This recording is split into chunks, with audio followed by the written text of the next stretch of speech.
நீங்கள் இல்லாமல் நாங்கள் இல்லை என்று தமிழகத்தில் இருக்கக்கூடிய ஒவ்வொரு தமிழனும், இந்த உலகத்தில் இருக்கக்கூடிய ஒவ்வொரு தமிழனும் சொல்லக்கூடிய எங்கள் தலைவர் கலைஞர் அவர்களே, இந்த மேடையில் வீற்றிருக்கக்கூடிய திரையுலகத்தை சார்ந்த முன்னணியினரே, சாதனையாளர்களே, நிகழ்ச்சியில் கலந்து கொண்டிருக்கக்கூடிய அமைச்சர் பெருமக்களே, பத்திரிகையாளர்களே, உங்கள் அனைவருக்கும் என் முதல் வணக்கத்தை தெரிவித்துக் கொள்கிறேன். பொதுவா எல்லா நிகழ்ச்சிகளுக்கும் தலைவர் கலைஞர் அவர்கள் சீக்கிரம் வந்துருவாங்க. அதனால நாங்க எல்லாருமே சீக்கிரம் வந்துடுவோம்.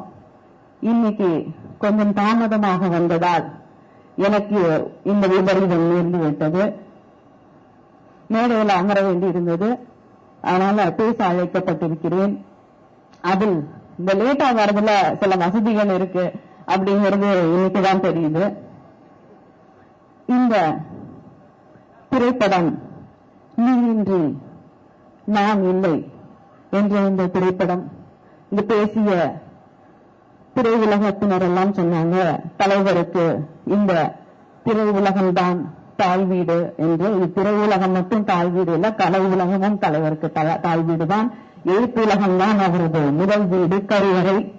அதனால இந்த அவருடைய சுருளிமலை என்ற அந்த புத்தகத்தை அடிப்படையாக வைத்து இந்த நீயின்றி நான் இல்லை என்ற படம் எடுக்கப்படவிருக்கிறது. எழுத்தாளர் இளவேனில் அவர்கள் 2 முறையில் தலைவருக்கு உறவினர். ஒன்று எழுத்து உலகத்தைச் சேர்ந்தவர், இப்பொழுது திரையுலகத்திலும் ஒருவராக இருக்கிறார்.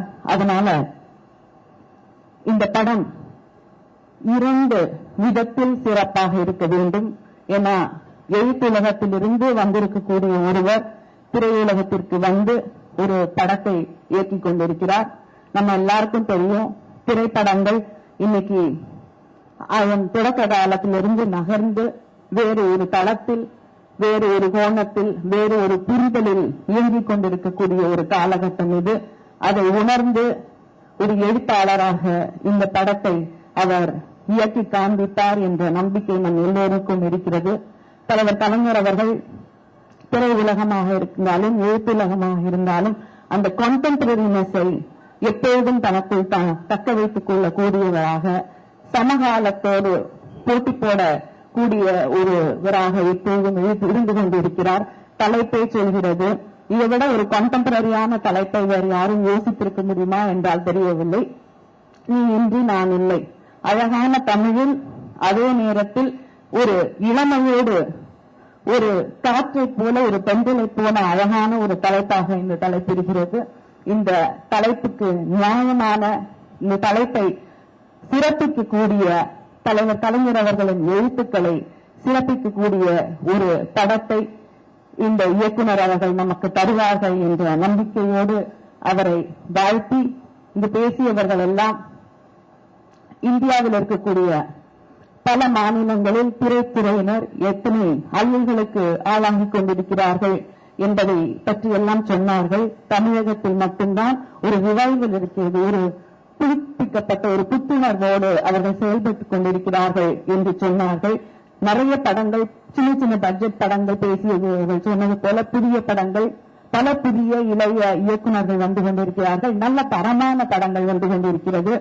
இப்படி தான் இயங்கக்கூடிய அத்தனை துறைகளிலும் ஒரு புத்துணர்ச்சியையும் புதுமையையும் கொண்டு வரக்கூடியவர், தனக்கு மட்டும் இல்லாம தன்னை சுற்றி இருக்கக்கூடிய இளைய தலைமுறையையும் ஊக்குவித்து அவர்களையும் வளர்த்து அதிலும் ஒரு புதுமையை செய்து கொண்டிருக்கக்கூடிய தலைவர் கலைஞர் அவர்கள் இந்த படத்தின் உண்மையான நாயகனாக அவர்தான் இந்த படத்தில் இருக்கார். நீங்க வழக்கமா எல்லா போஸ்டர்லயும் நாயகர்களைத்தான் பார்ப்பீர்கள். பராசக்தியிலிருந்து இந்த போஸ்டர்ல ஒரு வசனகர்த்தாவோட ஒரு எழுத்தாளருடைய பேரை போட ஆரம்பிச்சாங்க.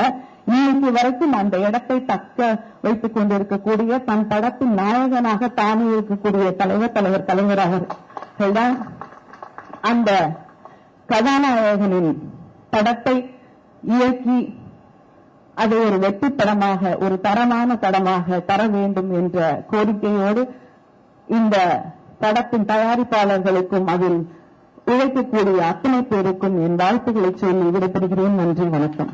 எங்களுக்கும் முதல்வர் கலை உலகத்திற்கும் மாண்புமிகு அமைச்சர்கள், மேடையில் பெற்றிருக்கும் பெரியோர்கள்,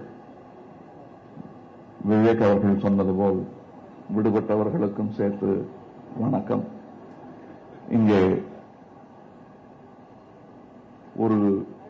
நான் ஒரு பேனா வைத்திருக்கிறேன். பேனாவில் மேல் ஆசை வந்ததற்கு காரணமே இவர்தான். பேனா வைத்திருக்கிறேன். அது நாசா என்ற ஒரு விண்வெளி ஆராய்ச்சி செய்யும் ஒரு இடத்தில் கண்டுபிடிக்கப்பட்ட பேனா. ஒரு ஆயுள்கால கேரண்டியுடன் அது வருகிறது. தொடர்ந்து 30-40 வருடங்கள் எழுதக்கூடிய பேனா என்று அதை விளம்பரப்படுத்தி இருந்தார்கள். அந்த பேனாவை பார்த்ததுமே கலைஞர் அவர்கள் நினைவு வந்தது. அதில் ஒன்றை வாங்கி கொண்டு இவருக்கு கொடுக்கலாமா என்று கூட தோன்றியது. இந்த கிருஷ்ணருக்கு அந்த அவல் கூட தேவையில்லை. கிட்டத்தட்ட 70 வருடங்களாக எழுதி கொண்டிருக்கும் இந்த பேனா, இது வேறு விதமான பேனா. பேனாவில் மை மட்டும் இருந்தால் போதாது, அறிவும் இருக்க வேண்டும். அந்த அறிவு தொடர்ந்து ஒளி வீசிக் கொண்டிருப்பதை பார்த்து வியந்து நிற்கும் ரசிகர் கூட்டத்தில் நானும் ஒருவன். இங்கே இந்த வசனத்தை பேசப் போகிறேன் என்று விவேக் அவர்கள் பெருமைப்பட்டுக் கொண்டார்கள். சந்தோஷம், வாழ்த்துக்கள். இந்த வசனத்தை பேசிதான் இந்த காம்பவுண்டுக்குள்ளேயே நுழைந்தவர்கள் நாங்கள். சின்ன பையனா இருக்கும்போது எங்க பேச வருமான்னு கேட்டா இந்த வசனத்தை தான் பேசி காட்டுவோம். அதற்கு பிறகு கொஞ்சம் வயசானதுக்கு பிறகும் இதே வசனங்களைத்தான் பேசி காட்டிக் கொண்டிருப்போம். இன்னும் சொல்ல போனால் சிவகுமார் அண்ணன் அவர்களும் நானும் அவர்களும் ஜுகல்பந்தியே நடக்கும். இங்க என்னை பலமுறை இந்த வசன போட்டியில் ஜெயித்தவர் சிவகுமார் அவர்கள். விடாமல் வரும் அந்த கோர்வையான வார்த்தைகளை மனப்பாடம் செய்தே எழுத்தாளனானவர்களின் கூட்டத்தில் நானும் ஒருவன். அது ஒரு வழக்கமாகிவிடும். எனது பேனாவிற்கும் மை சேர்த்த இந்த தலைமைக்கு வணங்க நான் இங்கு வந்திருக்கிறேன். இது இந்த விழா ஒரு காரணம். இனியும் பல விழாக்கள் இருக்கும் என்று தெரிந்தும் இந்த விழாவில் சரித்திரத்துடன் இணைவதற்காக நான் இங்கே வந்திருக்கிறேன். மற்றபடி நீ இன்று நான் இல்லை என்ற இந்த படத்தின் கலைஞர்களுக்கும் தயாரிப்பாளர்களுக்கும் வாழ்த்து சொல்லும் கடமை எனக்கு இருந்தாலும் இந்த சரித்திர விழாவில் பங்கு கொள்ளும் சுயநலத்துடன் நான் வந்திருக்கிறேன் என்பதை மட்டும் சொல்லிக்கொண்டு, இன்னமும் அந்த பேனா எங்களுக்காக எழுத வேண்டும். அரசு ஆவணங்களில் மட்டும் எங்களுக்காக போடும் கையெழுத்தை சொல்லவில்லை. எங்கள் கலை உலகில் இந்த பேனா கோலோச்ச வேண்டும் என்பது எங்களின் ஆசை. அதை எந்த நேரத்திலும் இந்த மகாபாரத கதை சொன்னபோது அவருக்கு சிவகுமார் அவர்கள் சொன்னார்கள், வருவது கிருஷ்ணன் தான் என்று தெரிந்தாலும், அது சூழ்ச்சிதான் என்று தெரிந்தாலும் உதவி செய்யக்கூடிய குணம் உள்ளவர் அவர். நேற்று கூட பேசிக் கொண்டிருந்தோம். அவருக்கு தெரியாமல் அல்ல, ஏமாந்து செய்யும் நன்மைகள் அல்ல இவை, தெரிந்தே செய்யும் நன்மைகள். அவருக்கு சரவணனி அவர்கள் சொன்னது போல அவர் மன்னிக்கிறார் என்பதற்காக தொடர்ந்து அதை செய்து கொண்டிருக்க கூடாது என்பதுதான் எனது கருத்தும் கூட. என்னுடைய நிலை என்பதை என்னை பற்றி தெரிந்த நாள் முதல் கலைஞர் அவர்களுக்கு தெரியும். அவர் மனதில் எனக்கென்று ஒரு சின்ன இடத்தை ஒதுக்கி வைத்த நாள் முதல் நான் இப்படியே நான் இருந்து கொண்டிருக்கிறேன். கலைஞரின் ரசிகனாக இன்றும் அப்படியே. வணக்கம்.